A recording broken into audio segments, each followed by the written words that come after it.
with that. So as you see right there, I threw my nade and it blew up before my teammate spawned, so it didn't cut off. So it's really about timing it the best you can, and if you don't time it the best you can, then your teammates are still gonna spawn on the ground and not get those. You won't be able to cut off the spawn. So obviously we're running all the way back to our base. This is what I was talking about earlier. That first player tries to get it back, but his teammate was too far away, and Scumpy got the first kill and just fucking demolished badly, and then got the second kill. Now we have 3 dead and we're able to run out of our base. So now we have all dead, and now they got a dome spawn at that point. And I should have been a bit more patient on that instead of just pushing straight through. And now we get 3 dead again, and we have full map control, and then Scumpy just died pushing middle.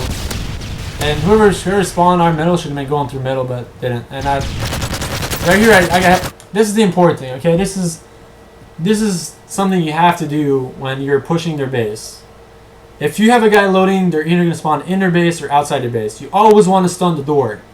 The more you stun someone, the more annoying it's going to be. If you're playing, just look at it this way. When you play and you're on a defensive post, running back inside dome when they're, like what they're doing right now, the most annoying thing in the world is when you get stunned and you have no idea what's going on. Stuns shut off your minimap, stuns slow you down, stuns don't allow you to work with your teammates as well. And that's when things get really bad and really hard for a team to defend. So, as you see right now, there's only... Grasslow was the only guy in their base, and the other player is probably running back by now. But now we're able to get a flag out. So, and yeah, that other player ran through middle and he got scraped. So, see, at this point we get a flag out. Just because those stuns didn't allow all 4 players to go back in their base. There was only 2 players in the base, and for some reason they challenged. So, it was a bad play on their part as well. But it was still not the best of plays, and it was still the stun still disallowed them of running back to their base as fast as they wanted to. So right here, I'm just making sure that we get this flag out. I'm actually gonna run back, and see it. Running back allowed me to make sure, like, some teams wouldn't do that. We had full map control, and like I'm not. Let's actually go see where Big Cam was.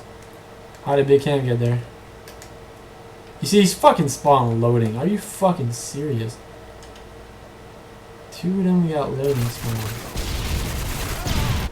So, wait. Oh my god.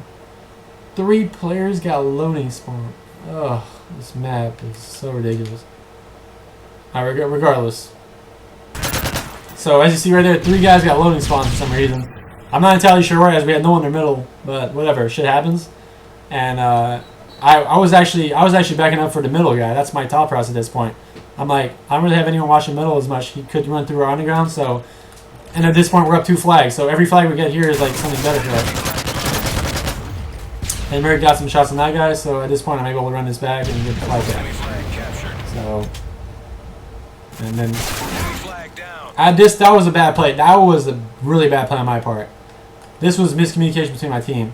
So... At this point, at that point, it was obvious they were going to get loading spawns. And I should have been just staying inside my base and camping the fuck out of it. Because my teammate just spawned underground, and I committed to this. So by me dying right here, I give them full access to our base, and that was just really bad on my part. That was a no-no. Those are mistakes you cannot make at the highest level of play.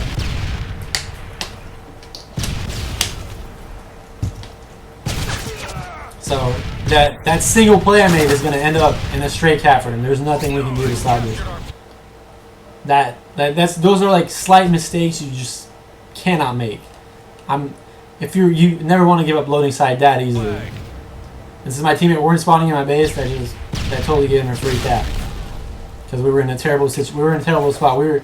Our focus was too much on middle at that time. We should have been more focused on loading side, but I had a chance to make the bad situation a better one by just holding our base down, but we didn't, and I didn't. So at that point, I just allowed him to run into our base, and that gave him an easy flag. I mean, obviously it's not the end of the world since we're still up 2 flags at this time. We're still on good side, so it could be worse, but those are still plays that you don't want to make. And you have to. That's a situation where you have to recognize. You have to recognize as a player. And that guy was really weak. So here, as I was talking about, you can run a flag while holding map position.